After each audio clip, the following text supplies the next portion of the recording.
Why foreigners choose to buy property in Johor instead of KL or Penang? In this video, I will share the top 5 reasons foreigners skip KL or Penang and decide to buy in Johor, and what that means for property investors. So this video is about why buy properties in Johor and not about why Johor is better than KL or Penang.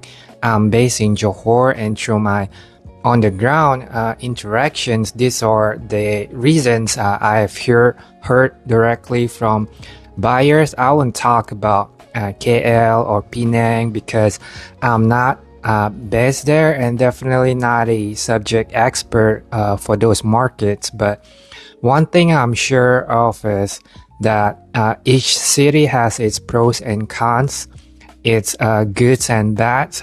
Consider each and make an informed decisions. First up, and the obvious reasons why many foreigners choose Johor is its close proximity to Singapore. With the upcoming RTS link starting operation in January 2027, we will be able to reach from JB Bukit Johor station to Singapore Woodlands North in around 6 minutes of travel time once the system is fully operational. A lot of foreign buyers fall into this profile. First is our Singaporean retiree looking to slow things down a bit, take advantage of the price arbitrage between JB and Singapore, stretch their dollars, but still have very close proximity to Singapore to meet friends regularly. Think of it this way: the same dollars that might only last 10 years in Singapore may last 30 years in Johor. If the Singapore dollar strength holds, it really become a no-brainer for many.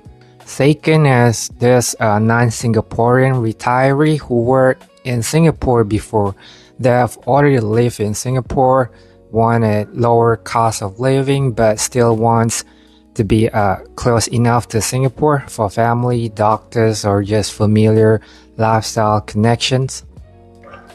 Third is younger Singaporeans and families, especially those working in a hybrid or remote environment who still travel to Singapore regularly but have decided to stay in Johor 2 to 4 days a week instead of because of the aggregated housing or spacious condos or even landed homes at a cost a fraction of similar space in Singapore. Last major group is the weekend home buyers. Many Singaporean and Singapore-based foreigners, they buy properties in Johor simply for weekend retreat, like a gateway base just across the border. So takeaway for property investors: identify these groups, estimate how many of them are, and figure out where their preferred location in Johor are. People who want peaceful weekend home may prefer greenery and resort style townships. Retiree may not prefer to stay right next to RTS. Some prefer quieter suburb.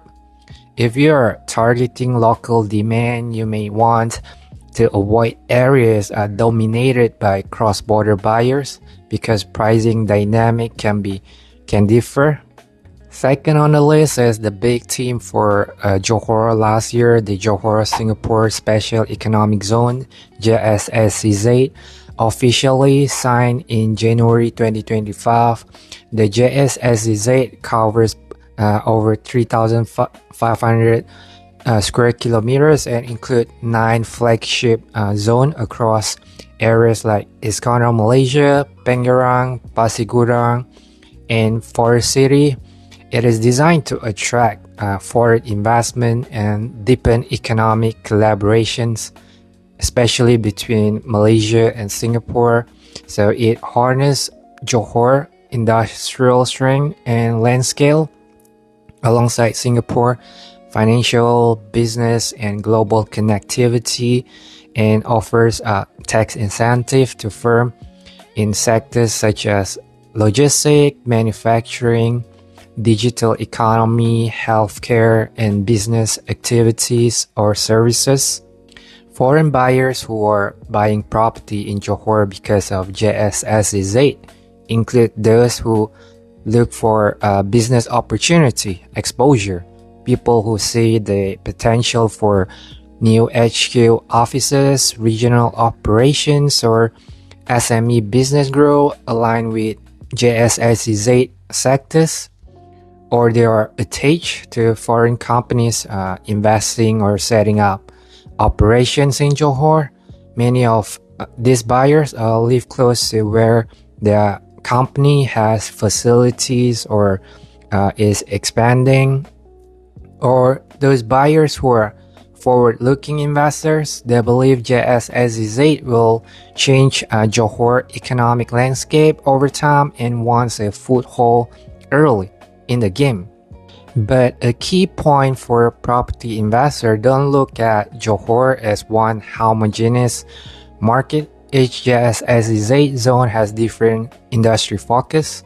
For example, Johor-Bahru City Center focus on business services and digital economy. Pasir Gudang focuses more on manufacturing and logistics. And forestcity on financial services.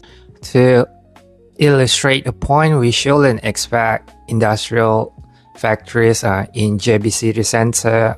So Johor is getting a strong FDI, but understanding where the investment goal matters. Is it in Sedenak, Pengerang, Pasir Gudang? Data centers are a trend, but they don't automatically translate into large residential demand. Take Iskandarputeri, for example. It has been a hotspot for foreign buyers for years because of its well established international school like Newcastle, University of Reading, Marlborough College, Invictus International School, Sunway International School. They have Legoland, Export by Sunway. So it is education and lifestyle hubs. So understand the uniqueness of each area before we deploy capital that connect economic drivers with housing demand drivers. Third reason foreigners buy in Johor is the MM2H Special Financial Zone Visa. I talked about this in my previous video. You can check it out below. But to summarize, this is one of the lowest requirement pathways to secure a long-term stay visa in Malaysia compared to other MM2H categories, especially in terms of fixed deposit requirement of amount and property purchase requirement as well. So fixed deposit requirements are significantly lower, as low as 65,000 USD for those under 50 and 32,000 USD for those above 50 years old. A residential property must be bought before the visa is endorsed, and currently in Malaysia, the only qualifying property zone is forestcity in Johor. So for foreigners looking for long stay visa without the high threshold of other type of MM2H visa, this is a compelling reason to choose Johor over other Malaysian states. So for property investor, the special financial zone property eligibility is only in forestcity at the moment, so demand pattern here may differ from other part of Johor. Fourth reason is lifestyle and space.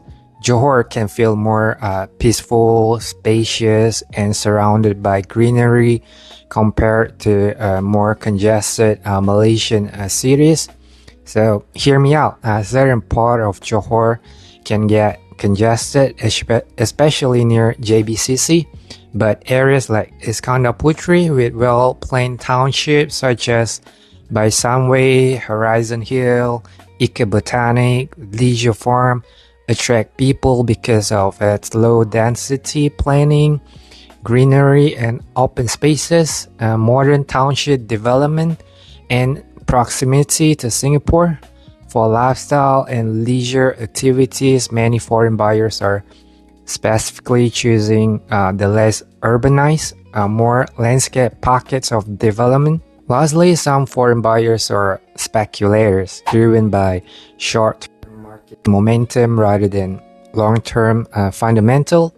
There's a lot of buzz around RTS and JSSEZ, and that naturally create market narrative where momentum attract more buyer interest.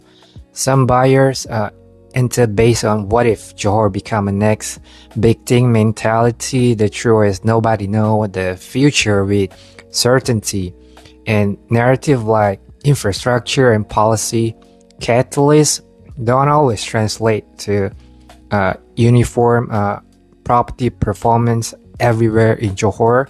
So for investors, the key is understanding why a group is buying, not just that they're buying.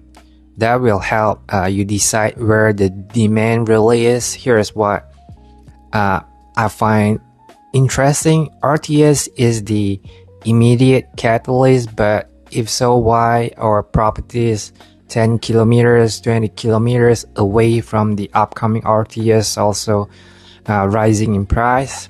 I don't know, you tell me. Maybe it is sentiment, maybe it is real demand forming. Industrial property is hot for JSSEZ. Residential may need time to follow, but maybe if you only react once everything is obvious, it may be too late. Final takeaway for property investors: identify the buyer groups and understand their needs. Retiree, hybrid workers, business link buyers, long stay visa holders age. Study which locations serve which group in Johor, whether it is RTS zone, whether it is JSSEZ flagship clusters versus lifestyle townships that are in demand by the local. So demand drivers differ. Jobs do not always translate to housing demand. Weekend home buyers behave differently from long stay visa buyers or speculators. So what do you think? Do you agree with these reasons why foreign buyers are buying into Johor property? Are there any reason that I missed? Let me know in the comments. So if you found this useful, don't forget to subscribe, like, and follow for more Johor property insight. Thank you for watching, and I'll see you in the next video.